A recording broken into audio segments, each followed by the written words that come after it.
দেখুন, এই প্রতিবেদনটা দেখে আপনারা বুঝতেই পাচ্ছেন যে এবিপি আনন্দের হাতে এই বিল্ডিংয়ের ওই বিতর্কিত প্ল্যান চলে এসেছে।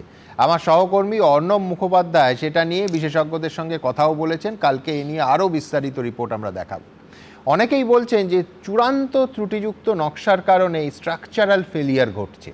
তারা বলছেন যে এক, ইমপ্রপার ডিজাইন, দুই, ইমপ্রপার সিকোয়েন্স অফ কনস্ট্রাকশন এবং অবশ্যই ফল্টি কনস্ট্রাকশন মেটেরিয়ালসের জন্য মূলত এই তিনটে কারণে এই ধরনের বিপর্যয় ঘটে থাকে। আমার পরের বক্তা তার রাজনৈতিক পরিচয়ের বাইরে পেশায় স্ট্রাকচারাল ইঞ্জিনিয়ার এবং সেই বিষয়ের অধ্যাপক, বিভাগীয় প্রধানও ছিলেন, পার্থপ্রতিম বিশ্বাস। পার্থতা, মূল কারণ এই ঘটনার ক্ষেত্রে কি হতে পারে? না, এই ঘটনার ক্ষেত্রে অনেকগুলো কারণ, তার মধ্যে আপনি যেগুলো উল্লেখ করলেন, মূলত স্টিল স্ট্রাকচার এবং আরসিসি স্ট্রাকচারের একটা তফাৎ, যেটা আমরা দেখি কলকাতা শহরে দেখে অভ্যস্ত যে কনক্রিটের বিম কলাম দিয়ে সে আমাদের সাধারণ মিস্ত্রি 4-5 তলা বাড়ি তুলে দিতে পারে, কিন্তু স্টিল স্ট্রাকচার ইরেক্ট করার লোকের অভাব গোটা দেশে এবং আমাদের রাজ্যেও অভাব আছে। ফলে দক্ষ, যোগ্য, বিশেষ এক্সপার্টাইজ এটা যে কেউ পারবে না। ফলে এখানে প্রথম সতর্ক হতে হবে যে যদি স্টিলের কাজ হয় তাহলে হচ্ছে যে এমন কোনো এজেন্সি সিলেক্ট করতে হবে যার দক্ষতা, যোগ্যতা, অভিজ্ঞতা সেটা হচ্ছে যে সেই কাজের সাথে সামঞ্জস্যপূর্ণ হয়। কারণ এই কারণে জন্য স্টিলে ফেলিওরের একটা বড় জায়গা হচ্ছে যে এই জয়েন্ট, মানে যে জায়গাটায় জোড়া হয়, এতে ওখানেও তো বিম কলাম আছে, ওখানে বিম কলামটা স্টিলের বিম কলাম।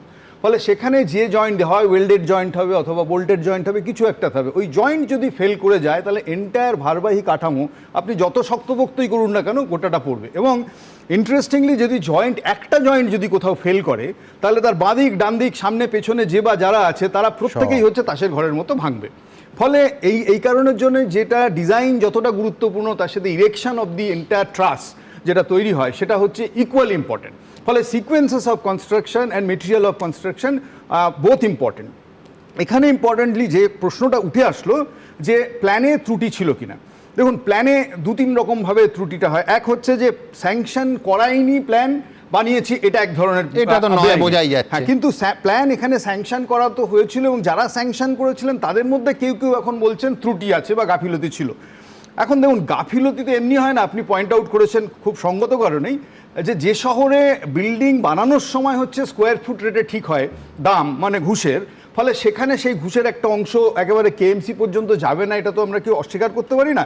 ফলে যে এই যে স্কোয়ার ফুট রেটে যে পরিমাণ নির্মাণ বেআইনি কাজের সাথে যুক্ত যে রেট, সেই একটা ভাগ ওখানে যায় বলে এই যে শুধু বাণিজ্যিক নয়, আমি বলছি ডোমেস্টিক ক্ষেত্রেও একদম প্ল্যান স্যাংশন থেকে সিসি মানে কমপ্লিশন সার্টিফিকেট নিয়ে অবধি পয়সা দিতে হয়, সবাই জানে। বড় প্রমোটার হলে তারা অনেক সহজে এটা করে। এমনকি আনফরচুনেটলি সেখানেও স্কোয়ার ফুট রেটে এখন টাকা ধার্য হয়েছে। এই কালচারটা যদি কোথাও ভাঙতে না পারা যায়, যে স্কোয়ার ফুট রেটে পাড়ার দাদাও নেবে, সেখানকার জনপ্রতিনিধি নেবে, কর্পোরেশনের লোক নেবে, সবাই নিচ্ছে। ফলে এটা একটা রেওয়াজে পরিণত হয়েছে। ফলে এই রেওয়াজটা কোথাও ভাঙতে হবে। এটা 2 নম্বর হচ্ছে আপনি নেচার অফ স্ট্রাকচার দেখলে আপনি বুঝবেন। আমি রেফার করতে চাইছি আনন্দপুর, যে ঘটনাটা ঘটেছিল, সেখানে 26 জন মারা গেলেন এক রাত্রে। আপনি যদি ওই গোডাউনের স্ট্রাকচারটা কোথাও দেখেন তাহলে দেখবেন একটা গোডাউন স্ট্যান্ডার্ড যা হওয়ার কথা, তার এক্সিট, এন্ট্রি, সেগুলো সেখানে ছিল না। ফলে অতগুলো লোক যৌতুকগৃহের একটা পুড়ে মারা গেছিলেন। মানে সেটা পেছনের দরজায় তালা দিয়ে রাখা হয়েছিল যাতে শ্রমিকরা বাইরে গিয়ে সময় নষ্ট না করতে পারে। আরেকটা এক্সিট, মাল্টিপল এক্সিট, সেটা অবধি রাখা হয়নি। স্ট্যাক্স গুলো ছিল না, সেগুলো অরক্ষিত ছিল, জলা জমির উপর সেই নির্মাণ হয়েছিল। এই পুরো বিষয়টা সেখানে ছিল। ফলে একটা গোডাউন কতটা কি বলবো যে ঝুঁকিপূর্ণ উপায় হচ্ছে এই শহরে নির্মাণ করা হয়। আনন্দপুর যেমন প্রমাণ, এটাও হচ্ছে হাতের সামনে, তারাতলা হচ্ছে একটা প্রমাণ। এবং আমি আপনাকে এই কারণে বলছি যে সেম আর্গুমেন্ট আমি দিয়েছিলাম যে বাঘাযতীনে 3 তলা বাড়ি যদি হেলে পড়ে তার দায় কেবলমাত্র যে নির্মাণ করছে প্রমোটার, ডেভেলপার, এটা বলে আমরা খাদ পেতে পারি না।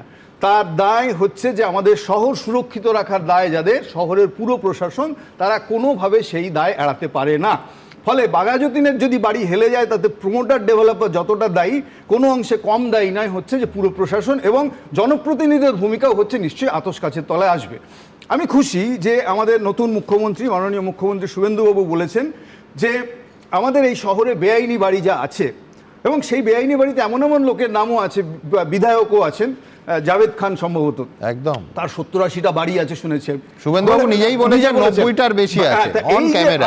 এই বাড়ি যদি বেআইনি বাড়ি হয় তাহলে আজকের এই ঘটনা দেখার পর, অর্থাৎ তারাতলার বিপর্যয়ের পর, ওই 80টা বাড়ি সবকটা দাঁড়িয়ে থাকবে তার অডিট হবে তো, এটা হচ্ছে প্রশ্ন। ঠিক। তা না হলে পরে ওই যে ঋতর দলে যদি ঢুকে যায় তাহলে আমি বলছি ধৃতের তালিকা থেকে যদি বাদ পড়ে যায় সবাই, সেটাও হচ্ছে আর একটা দুশ্চিন্তার কারণ। ফলে এটা আমাদের এই বিপর্যয় চোখে আঙুল দিয়ে দেখিয়ে দিচ্ছে যে আমরা এই শহরের ইকোসিস্টেমে, রাজনৈতিক ইকোসিস্টেমের মধ্যেও কতটা অরক্ষিত আছি।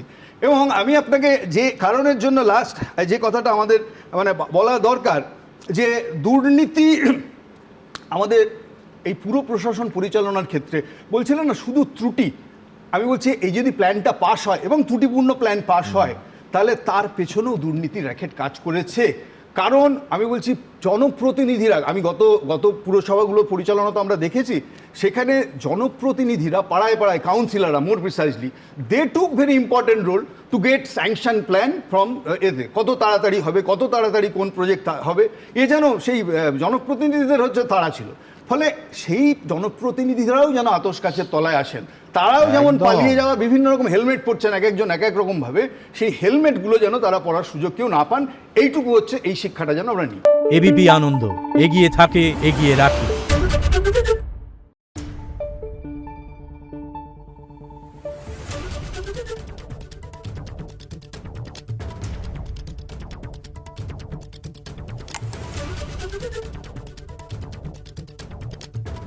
Thank you.